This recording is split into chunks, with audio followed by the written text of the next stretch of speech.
Eine unerforschte Insel. Erstmal die Dinge, woran sie sterben werden.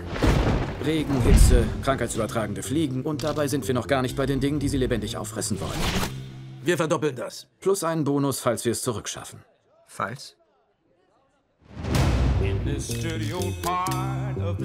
You know, I think before I saw a Kong movie, I just remember the poster, or seeing a picture of him on top of the Empire State Building in the 1933 version with those light planes flying towards him. I think if you haven't seen a single film in your life, you know that image. It's one of those images that's part of our culture now. You know, initially, I think in 1933, audiences loved seeing a monster on the silver screen because the silver screen itself was young. It only, you know, cinema was in its infancy, and it was just very thrilling and fun. And the reason he's endured is because he's come to represent something about the wildness of nature, and that there are still regions and workings of the natural world that we as human beings don't fully understand. That there is a sense of mystery on this planet, and we need to let it be. I couldn't believe it. You don't, you know, when I became an actor, you don't, in your wildest dreams, imagine someone's going to say, would you like to play the adventurer in a Kong movie? It just isn't part of the program. I don't think I ever dared to dream as big as that. So when it came along and they said, it's going to be you and the big guy, how do you feel? And I thought, yeah, of course I'll be there with bells on, you know. What time, when do I start?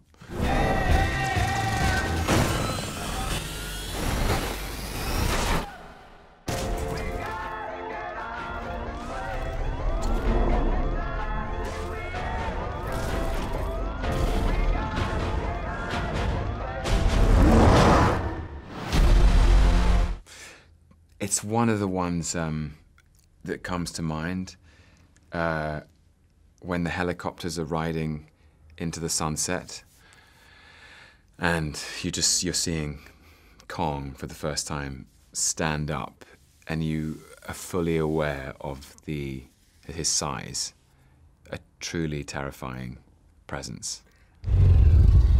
Kong ist Gott auf der Insel, aber die Teufel leben unter uns. Und wie heißen die? Ich nenne sie Schädelkriecher. Wieso? Ich habe den Namen noch nie laut ausgesprochen. Klingt albern jetzt, wo ich es sage. Nennt sie, wie ihr wollt. Yeah, Jordan first came to pitch the film to me. I was in Nashville, getting ready to play Hank Williams in a film about his life called I Saw the Light.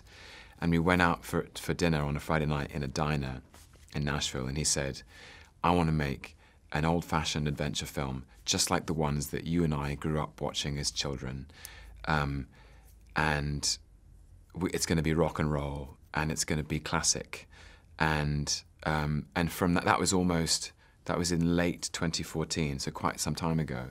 And he was working on the imagery for a long time. And then I remember having, just before Christmas in 2014, I went to see him in Los Angeles, and he had a room wall to wall with posters and drawings, and he was talking to me about that Kong is going to be this big, and he's going to be standing on his own 2 feet, and he's not going to crawl like on all fours like a gorilla conventionally.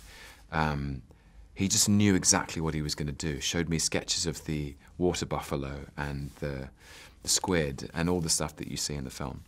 So he did his homework.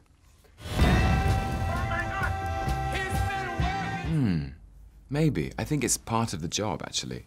I think we all have to, at some point, put away childish things and be adults in the world, because adults have a more sophisticated understanding of responsibility, and responsibility is very important. You have to be responsible for what you say and what you do. Yeah, the secret to perpetual youth is to keep making time to play. And as an actor, you're required to play. So I guess so.